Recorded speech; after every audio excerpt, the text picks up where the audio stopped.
अभिषेक दिल्ली की एक यूनिवर्सिटी में पढ़ता था। एक दिन उसने एक बुढ़िया को बकरियां चराते हुए देखा तो उसने बुढ़िया से कहा कि मौसी, आपकी कोई इच्छा है तो बताओ, मैं वो पूरी कर दूंगा।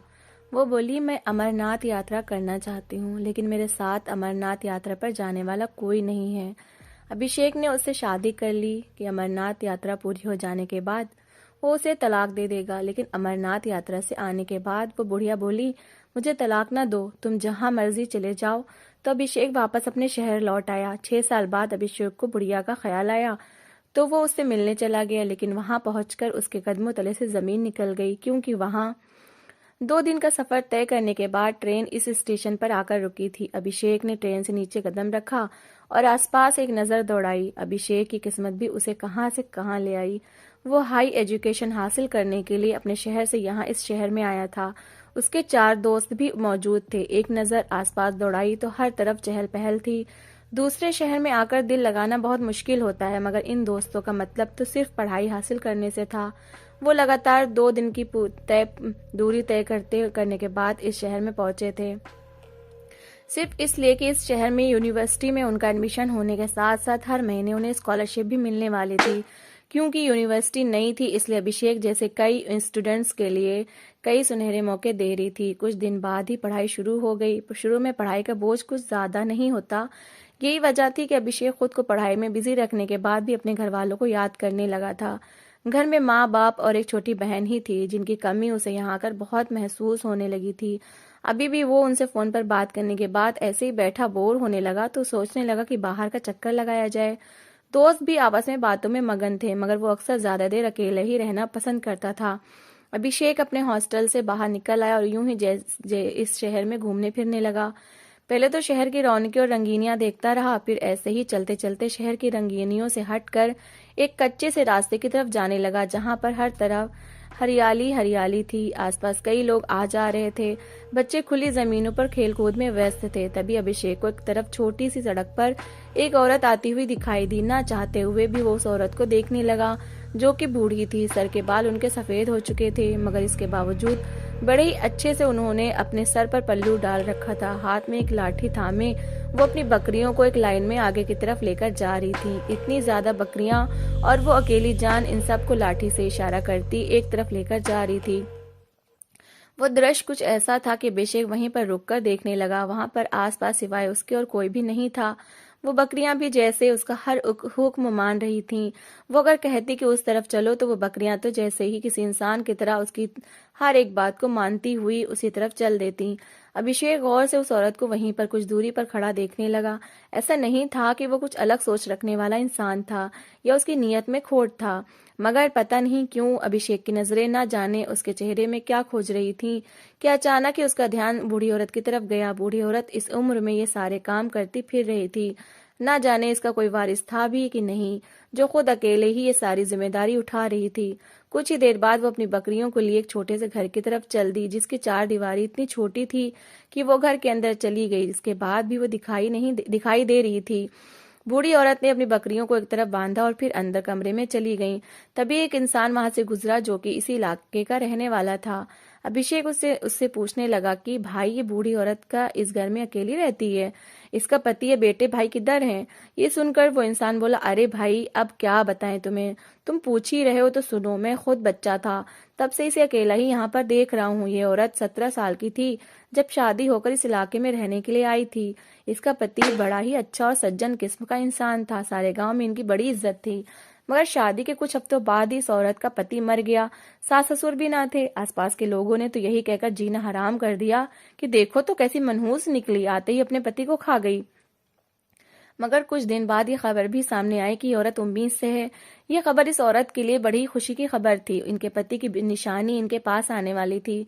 मगर यहाँ पर भी इन लोगों ने इन्हें चैन नहीं लेने दिया। तरह तरह की बातें होने लगी। लोग इन्हें बुरा भला समझने लगे कि ये औरत भला कैसे उम्मीद से हो सकती है, इसके पति को मरे हुए तो वक्त बीत चुका है। ऐसी बातें सुन सुनकर तो ये औरत रोती रहती। अपने घर से बाहर निकलना भी छोड़ दिया। और फिर ये खबर मिली कि इस औरत का होने वाला बच्चा वक्त से पहले ही मर चुका है। इसके बाद कई लोग आए, कई लोग गए, सब अपनी अपनी अपनी जिंदगियों में व्यस्त हो गए। मगर बूढ़ी औरत ऐसे ही अकेली इस गांव में अपनी बकरियों के साथ रहने लगी। कितनी देर अभिषेक वहां पर खड़ा उस औरत के घर को देख रहा था। जो इस घर के सारे काम अकेले ही कर रही थी। खैर, वक्त काफी बीत चुका था, इसलिए वो अपने हॉस्टल में वापस आ गया। कुछ दिन बाद दोबारा शाम के वक्त चहलकदमी के लिए वो निकला तो एक बार फिर वो उस रास्ते से गुजरा। वो बूढ़ी औरत उसे एक बार फिर नजर आई थी। उसके दिल में इस औरत के लिए एक अजीब सी हमदर्दी पैदा हो गई।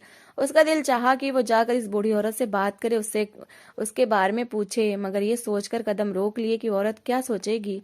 ना ही वो उसका कोई रिश्तेदार है और ना ही कोई जान पहचान वाला। भला ऐसे किसी के घर जाकर उससे बात करना कहीं इस औरत को बुरा ही ना लग जाए। ये सोचकर वो वहीं पर चहलकदमी करता रहा, मगर उस औरत के घर के अंदर जाकर या उस औरत से कोई बात करने की कभी हिम्मत ही नहीं कर पाया था। मौसम बदला तो साथ ही बरसात भी शुरू हो गई। उस रात अभिषेक अपने हॉस्टल में ही सो रहा था जब बड़ी देर तक बादल गरजते रहे और फिर जोर शोर से बारिश की आवाज आने लगी तो उसकी आंख खुल चुकी थी। वो उठा और उठकर खिड़की के बाहर का दृश्य देखने लगा। आसमान पर अभी भी बिजली की चमक रही थी। तभी उसे उस औरत का ख्याल आया जो कि उस कच्चे छोटे से झोपड़ी जैसे घर में रह रही थी। जितनी तेज तूफान था, उसे तो उस बुढ़िया की चिंता होने लगी थी। वो रात जैसे तैसे गुजरी और अगले ही दिन वो पढ़ाई के बाद उस इलाके की तरफ जाने लगा। आज तो वो हर हाल में उस बूढ़ी औरत से बात करने वाला था। कल रात के मुकाबले में आज मौसम साफ था, सूरज पूरी तरह से चमक रहा था।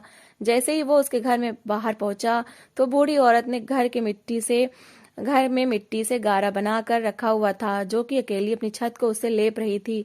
पहले छत पर मिट्टी लेपती, फिर वो सीढ़ी से उतरकर दोबारा मिट्टी भरकर ऊपर ले जाती। अभिषेक घर में पहुंचा और बूढ़ी औरत को नमस्ते किया। बूढ़ी औरत ने भी मुस्कुराकर नमस्ते का जवाब दिया। फिर उसके बाद अभिषेक ने उस औरत को तसले में मिट्टी भर कर देना शुरू की तो वो औरत मना करती रह गई। मैं कर लूंगी, तुम इतना कष्ट मत उठाओ। मगर अभिषेक तो जैसे दिल ही दिल में सुकून महसूस कर रहा था। सारा काम करवाने के बाद वो वहीं जमीन में बैठा हुआ था। औरत अभिषेक के लिए गुड़ की बनी हुई चाय लेकर आई थी, जिसे पीकर तो जैसे उसकी थकावट उतर चुकी थी। उसने मुस्कुराकर बूढ़ी औरत का धन्यवाद किया, फिर कुछ सोचते हुए कहने लगा, मौसी, आपकी कोई ऐसी इच्छा जो अधूरी रह चुकी हो, कोई ऐसी तमन्ना है जो आपके दिल में मौजूद हो? हर इंसान की तरह आप भी चाहती हो कि बस एक बार आपकी वो इच्छा पूरी कर दी जाए। ये सुनकर बूढ़ी औरत के चेहरे का रंग उतर गया था। सफेद रंगत में लाली फैली थी और आंखों से आंसू छलकने लगे थे। कहने लगी, हाँ, मेरी भी ऐसी ही इच्छा है, मगर वो इच्छा कभी पूरी नहीं हो सकती। अभिषेक बोला कि मुझे बताएं, हो सकता है कि मैं आपकी इच्छा पूरी कर सकूं। इतना कहकर वो औरत कहने लगी कि मेरी इच्छा थी कि मैं अमरनाथ यात्रा पर जा सकूं, मगर मेरी इच्छा वक्त के साथ साथ मेरे दिल में ही दफन होकर रह गई। इतना कहते हुए उस औरत का चेहरा आंसुओं से भीग चुका था। अभिषेक भी उसे रोता हुआ देखकर वहांसा हो चुका था। कहने लगा कि आप अब तक फिर क्यों नहीं गई अमरनाथ यात्रा पर? वैसे भी यहाँ से जाने में कोई खास खर्च तो नहीं होगा, या फिर आपके पास पैसे नहीं हैं? अभिषेक उस औरत से ये बात करने लगा। उसने तो सोच लिया था कि अपनी तरफ से पैसे उनको दे देगा। अगर उन्हें पैसों की जरूरत है तो वो जरूर उनकी इच्छाएं पूरी करेगा। मगर वो बूढ़ी औरत कहने लगी कि नहीं, मेरे पास पैसे हैं, मगर मेरे पास कोई ऐसा रिश्ता नहीं जो मेरे साथ जा सके। ना ही मेरे पति हैं, ना ही बेटा, और ना ही भाई, और ना ही कोई और जिसके साथ मैं अमरनाथ यात्रा करने के लिए जा सकती। वक्त के साथ साथ तो जैसे ये इच्छा मेरे दिल में ही दफन होकर रह चुकी है। इतना कहकर वो औरत रोते हुए वहां से उठकर कमरे में चली गई और अभिषेक भी वापस अपने हॉस्टल आ गया। उस रात उसकी आंख नहीं लगी। उसने जिस मान से उस औरत से कहा था कि वो उसकी हर इच्छा को पूरी करेगा, और अब उसकी ये इच्छा सुनकर तो चाहते हुए भी उसकी इच्छा पूरी नहीं कर पा रहा था। ये बात उसे अंदर ही अंदर झंझोड़ रही थी कि आखिर वो उस औरत की मदद कैसे करे, कैसे उसका कोई सगा रिश्ता ढूंढे जो उसको साथ अमरनाथ यात्रा करवा सके। सारी रात वो यही सोचता रहा कि जब अचानक भगवान की तरफ से उसके दिल में एक बात आई, उसके दिमाग में ये बात आई कि क्यों ना वो उस औरत से शादी कर ले, सिर्फ इसलिए कि शादी के बाद वो उसका पति हो जाएगा और यूं वो उसे अमरनाथ यात्रा पर ले जाएगा। इस तरह जैसे ही वो अमरनाथ यात्रा कर लेगी तो वो वहां से वापस आकर उसे तलाक दे देगा। यह ख्याल अच्छा था, मगर वो डरता भी था। कुछ तो समाज का भी उसे डर था, क्योंकि वो एक 19 से 20 साल का नौजवान था, जबकि वो औरत अपने बुढ़ापे में कदम रख चुकी थी। यही सोचते हुए कितने ही दिन तक दोबारा उस तरफ नहीं जा पाया। मगर फिर इस बारे में उसने पंडित जी से सलाह ली तो वो उस दिन यूनिवर्सिटी से नहीं गया था। उसने एक जाने माने पंडित के बारे में पूछा और फिर सीधा उनके घर चला गया। जब इस बारे में अपने ख्यालात बताए तो वो पंडित जी कहने लगे कि इसमें कोई दिक्कत नहीं, ना ही हमारे धर्म में शादी के लिए उम्र की सीमा बताई गई है। अगर तुम एक पवित्र काम करने के लिए उस औरत से शादी करना चाहते हो तो बेशक करो, मगर इसमें उस औरत की अनुमति जरूरी है। यह सुनकर वो लड़का भी इत्मीनान में हो चुका था। अगले ही दिन जब उस औरत के घर गया तो वो औरत अपनी बकरियों के लिए चारा काट रही थी। उस लड़के को देखकर उसके चेहरे पर एक मुस्कुराहट सी फैल गई। फिर उससे कहने लगी कि बताओ लड़के, क्या बात है, आज क्यों मेरे इस गरीब खाने में एक बार फिर चले आए हो। ये सुनकर अभिषेक मुस्कुराया और फिर डरते डरते अपने मुंह से ये बात की कि मैं आपसे शादी करना चाहता हूँ। ये सुनकर तो उस औरत के चेहरे का रंग उड़ चुका था। वो हैरत से उसका चेहरा देखने लगी और फिर वहां से उठ खड़ी हुई और कहने लगी, तुम जानते भी हो कि क्या कह रहे हो। ये सुनकर अभिषेक कहने लगा कि जी मैं जानता हूँ। जी मैं ये चाहता हूँ कि आपकी इस इच्छा को जरूर पूरा करूँ। मैंने इस बारे में बहुत सोचा है और फिर इस नतीजे पर पहुंचा हूं कि आपसे शादी करके आपको अमरनाथ यात्रा पर लेकर जरूर जाऊंगा। उसके बाद वहां से वापसी पर मैं आपको तलाक दे दूंगा। वैसे भी मेरी पढ़ाई फिर यहाँ पर पूरी हो जाएगी और मैं वापस अपने शहर चला जाऊंगा और आप अपनी आगे की जिंदगी यहाँ पर रूटीन के मुताबिक गुजार लेना। उस औरत ने गहरी सांस ली। उसकी आंखों में आंसू थे। कितनी ही देर वो कोई जवाब न दे पाई।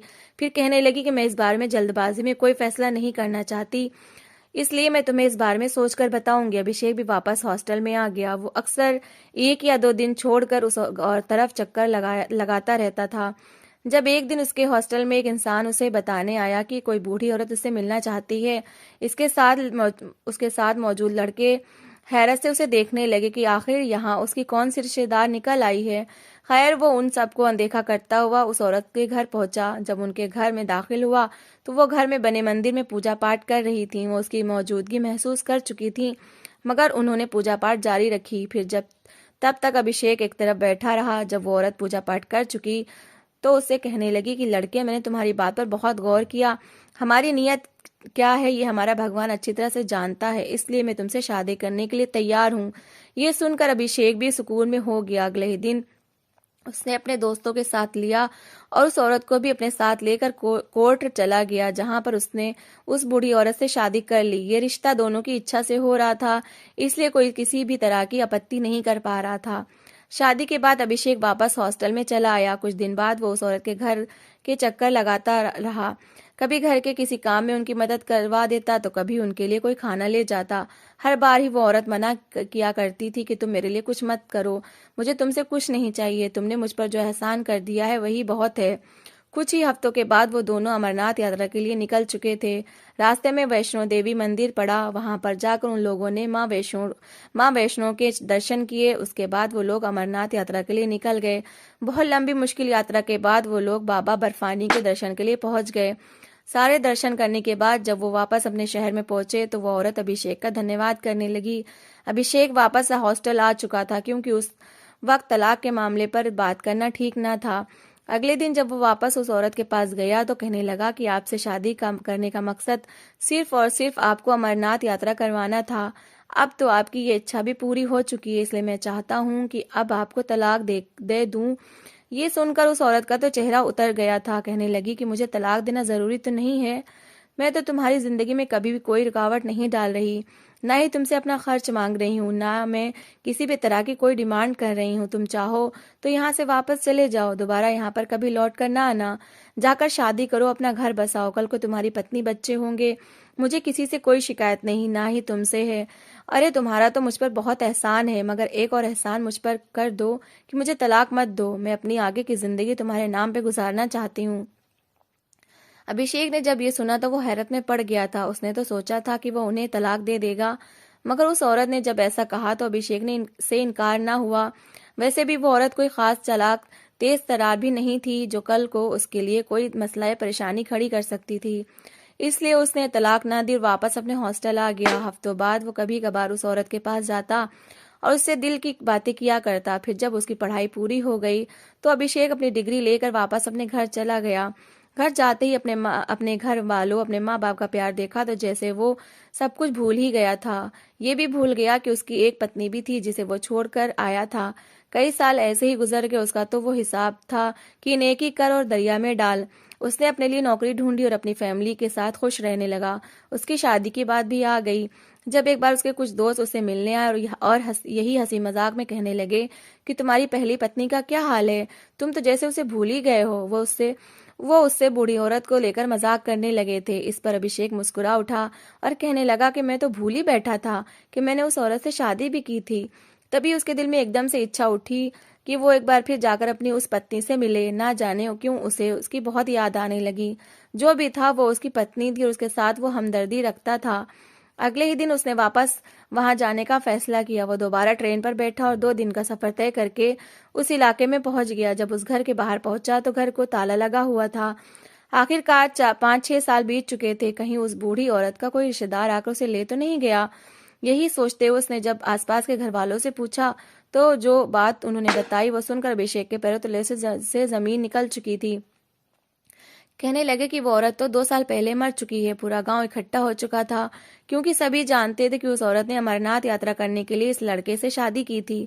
तभी एक बूढ़े इंसान जो कि इस इलाके के मंदिर के पुजारी थे चलते हुए अभिषेक के पास आए और कहने लगे कि ये लो तुम्हारी अमानत। अभिषेक ने जब देखा तो वो चाबी थी उस औरत के घर की। कहने लगे कि तुम्हारी पत्नी की हर चीज के वारिस अब तुम ही हो। ये घर भी तुम्हारा है। मैंने उस औरत के अंतिम संस्कार के बाद इस घर को ताला लगा दिया था और इसी भरोसे पर था कि अगर कोई उसका वारिस आया तो उसे दे दूंगा। अभिषेक ने वो चाबी ली और फिर ना चाहते हुए भी घर का दरवाजा खोलकर अंदर अंदर दाखिल हो गया। उसे ऐसा लगा कि जैसे अभी भी वो औरत यहीं पर बैठी हुई बकरियों के लिए चारा काट रही होगी, जैसे वो अंदर उसे मिला करती थी। उसकी आंखों में आंसू थे। वो चलता हुआ अंदर आया और कमरे का दरवाजा खोला। कमरे में मौजूद सारी चीजें जैसी थी वैसी ही पड़ी हुई थी। तभी उसकी नजर एक बैग पर पड़ी। उसने जैसे ही वो बैग खोला तो उसमें कुछ कपड़ों के साथ कुछ पेपर्स भी मौजूद थे जो जमीन के थे, जिसके साथ एक लेटर भी था कि मेरे बाद मेरी इस जमीन का मालिक मेरा पति होगा। ये पढ़कर तो अभिषेक के होश उड़ गए। उसने तो सोचा भी नहीं था कि उसकी ये नेकी ऐसे उसके सामने आएगी। वो जमीन उस औरत को उसके चाचा की तरफ से मिली थी क्योंकि चाचा की कोई औलाद न थी, वही उनकी जायदाद की वारिस थी। उस औरत ने अपनी जमीन अभिषेक के नाम कर दी थी। वो सारे पेपर्स लेकर वहां से अपने घर चला आया। इससे पहले तो उसने माँ बाप को इस बारे में कुछ नहीं बताया था, लेकिन अब जब इस बारे में बताया तो उसके माँ बाप अपने बेटे के सिर को चूमते हुए कहने लगे कि बेशक तुमने बहुत अच्छा काम किया, भलाई भी की और बदले में लालच भी नहीं किया। यही वजह है कि भगवान ने तुम्हें ये नाम दिया है। जब इस जमीन के बारे में छानबीन की गई तो वो जमीन गुड़गांव के करीब थी जिसकी कीमत 3 करोड़ थी। ये सब कुछ अब अभिषेक का था जो सिर्फ और सिर्फ उस औरत की वजह से ही उसे मिला था। भगवान ने उसके पुण्य का बदला उसे दे दिया था। बेशक पुण्य करने के बाद उसको भूल जाना ही अच्छी चीज है। पुण्य और एहसान का सिला लोग दे न दे, मगर हमारा भगवान बेहतरीन तरीके से देता है। तो दोस्तों, कैसी लगी आपको हमारी कहानी? अगर कहानी अच्छी लगी हो तो प्लीज़ लाइक शेयर कर दीजिएगा। और अगर आपने अभी तक हमारे चैनल को सब्सक्राइब नहीं किया या फिर आप हमारे चैनल पर नए हैं तो प्लीज़ हमारे चैनल को ज़रूर सब्सक्राइब कर लीजिएगा। तो मिलते हैं ऐसी एक अच्छी कहानी के साथ। Thanks for watching.